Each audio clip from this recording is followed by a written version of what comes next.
fois, on a fait plein d'interviews, on a eu plein de réactions sur ce que tu as dit sur les clubs. Voilà, est-ce que tu peux un peu développer aujourd'hui ce que tu as cherché à dire?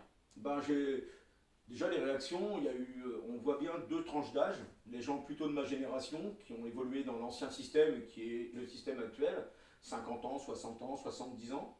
Et parmi eux, on a eu des gens qui étaient pas d'accord, et voilà, ou des gens qui ne comprenaient pas, qui se désintéressaient.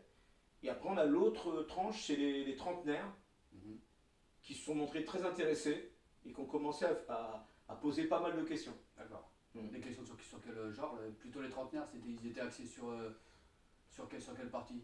Alors, les trentenaires, tout part d'un truc. Lorsqu'on demande à un prof de judo, qu'est-ce que c'est ton métier Le gars te répond, bah, prof de judo. Bah, comment ça Mais la journée, tu fais quoi? Travailler à la mairie Tu travailles derrière un camion de poubelle? Il dit non, je suis prof de judo, c'est mon salaire, je gagne 3 000 € par mois, je suis prof de judo. Le prof de tennis, qu'est-ce que tu fais toi la journée? Bah, je suis prof de tennis. Mais comment ça? Bah, je suis prof de tennis. Nous, bah, t'es prof de boxe? Oui, mais qu'est-ce que tu fais? Bah, je fais ça, je suis chez Amazon ou je fais ça. Ah bon, ouais, et puis le soir, j'y vais gratuit. Et puis je suis bénévole, quoi. Et puis je fais pas mal de bornes avec ma voiture, quoi. Et donc, ça, c'est ce qu'on promet à nos petits trentenaires, quoi. Moi, je m'en fous, j'ai 59. Ouais, ouais, c'est ça. Voilà. Ah, c'est quand même une grosse différence, hein. Entre avoir un métier d'entraîneur et un métier d'entraîneur bénévole, plus à côté Ouais. ce qu'on doit faire tous les jours pour nourrir sa famille. Moi, dans mon expérience de vie, donc j'ai pas connu que la boxe. J'ai venu à la boxe à 20 ans et j'ai pas connu que la boxe et j'ai des potes un peu partout.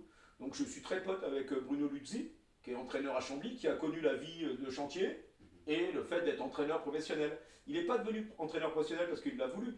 Il est devenu parce que le système du football est comme ça et comme il a eu du succès et c'est un bon entraîneur, il est monté dans le système professionnel existant et il est devenu professionnel. Ah oui.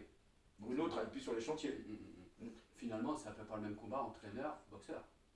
Oui, oui, bien sûr, on parle de contraindre les boxeurs à avoir un statut d'entrepreneur à partir du 1er janvier. Mais s'il n'y a pas de paye en face, bon, c'est bien d'avoir un statut, on travaille sur le statut. Mais s'il n'y a pas de paye en face, comme moi, je suis salarié du club depuis 2004. Donc ça fait 17 ans que je suis salarié du club et toi, tu es membre de bureau. Tu sais que c'est pas que un statut, j'ai pas un CDI avec 0 centime en face. C'est parce qu'on a l'argent pour me payer. Exactement. Ensuite, on voit des choses sur le tableau.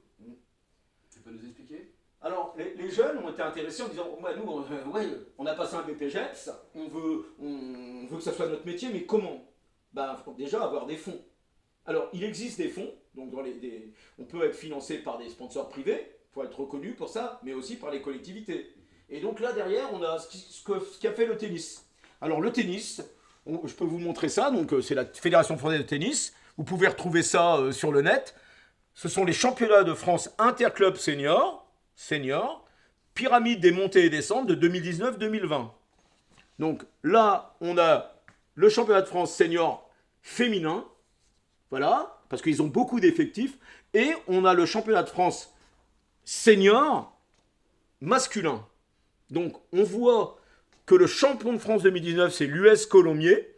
Donc vous pouvez chercher sur Internet qui sont les joueurs. Et on voit qu'ils ont une première division qui va être appelée Pro A, qui est composée de 12 équipes. Ensuite, il y a une Pro B, qui est composée également de 12 équipes. Quelque chose qu'ils vont appeler la N1, qui est de 24 équipes. Quelque chose qu'ils vont appeler la N2, 48 équipes. La N3, 72 équipes. Et la N4, 126 équipes. C'est toute l'élite du tennis. On s'aperçoit que les premiers de poule se disputent le titre de champion de France. Et par contre, il y a 4 descentes en Pro B. Évidemment, il y a 4 montées en Pro A, 4 descentes en N1, 4 montées en Pro B, 8 descentes en N2, etc. Des descentes, des montées, des descentes, des montées, par des rencontres interclubs. Donc, et vous pouvez aller voir sur le net, tous les joueurs français classés, les meilleurs, Songa, il est au club de Grasse.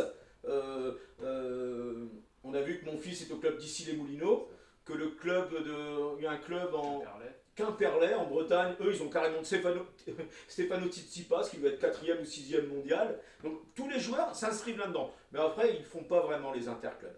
Alors, ce que je voudrais dire, c'est que ces gens-là, les gens du tennis, bon, c'est rempli de bac plus 5, bac plus 10, des médecins, des ingénieurs, etc.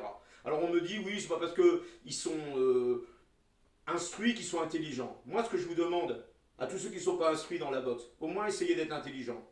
Forcez-vous.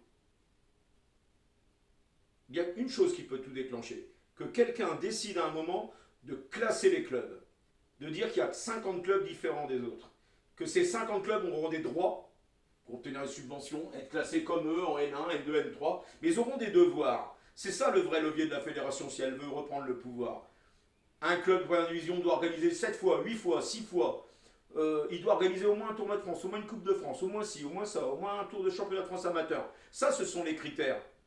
On peut en discuter. Là, les jeunes à qui j'ai parlé, les trentenaires, ils ont commencé surtout à dire ah ben, faudrait ça comme critère, ah non, oui, non, oui, non. Voilà de quoi on parle. Mais, il faut admettre dès le départ, est-ce qu'on veut que certains clubs aient un statut particulier, des droits et des devoirs? Et ça, il y a une seule personne, Christophe, qui peut le décider. On me dit le comité directeur de la Fédé. Non, le président.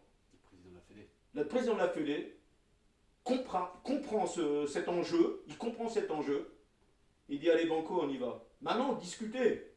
Voilà, nous la Fédé, on veut telle et telle chose, et allez-y, battez-vous, et on va vous hiérarchiser. C'est ça, le président de la fédération doit mettre l'impulsion. Oui. Voilà. Oui, forcément. Après, nous, pour Saint-Maxence, mais pourquoi Boja parle de ça? Nous, on n'a aucun intérêt.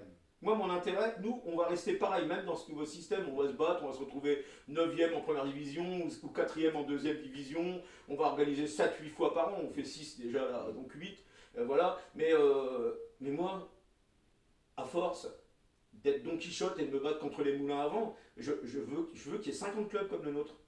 Plus personne ne travaille. Il y a des gars qui disent ouais, mais tu vas nous piquer nos boxeurs. En quel honneur on va piquer les boxeurs? S'il y a plus de gars là, vous allez boxer. Peut-être vous serez adversaire d'un gros club, mais voilà, vous allez boxer. Ou alors un gros club, il va peut-être vous recruter, va recruter l'entraîneur et va recruter le boxeur en même temps. Imagine, nous, on recrute quelqu'un qui habite à 500 bornes d'ici pour qu'il compte dans notre effectif. On va pas recruter le boxeur, il va pas venir ici, mais il va compter avec nous. Pourquoi? Quand je parle de Tsitsipas, vous croyez franchement qu'il vit à Quimperlé, il s'entraîne à Quimperlé, il entraîneur de Quimperlé? Il compte dans leur effectif. Nous, on pourra très bien recruter, je dis ça comme ça, pour enlever les peurs, on va me voler mon boxeur. Non, il va faire travailler ton boxeur, et il va te faire travailler avec. Si toi, tu habites au milieu de la France et que tu as un mec qui est bon, et ben pendant qu'il est là et qu'il fait sa carrière, tu seras inscrit dans un gros club qui aura des droits et des devoirs. Il pourra dire que tu es avec lui, ça lui ramène des points, voilà. Mais en même temps, il devra faire boxer. 4 fois ou 6 fois, je sais pas, ou 3 fois, on se met. Voilà, il faut qu'on rentre dans ce système-là. C'est ce que moi je veux promettre aux jeunes. Sinon, les jeunes passent des BPGEPS, c'est un diplôme professionnalisant, ils ne travailleront jamais. Ils ne travailleront pas. Donc voilà où on en est, de cette discussion. Eh ben, je pense que c'est déjà beaucoup plus clair pour nos lecteurs, ou nos téléspectateurs, on va dire. Ouais.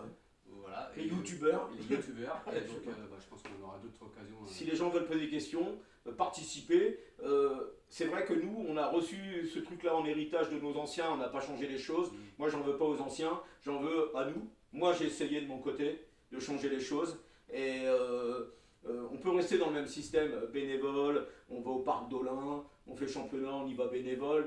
Maintenant on est arrivé les bourses gratuites pour les amateurs, alors que de mon temps on gagnait 1000 francs par combat quand on était national, ça veut dire je sais pas 150 €, aujourd'hui gratuit, mais à un moment on va se mettre à siphonner l'essence dans le réservoir pour aller quelque part, donc c'est plus possible.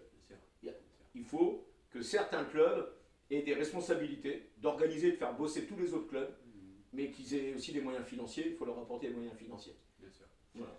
Merci à toi. De rien, Christophe. À bientôt. Ciao.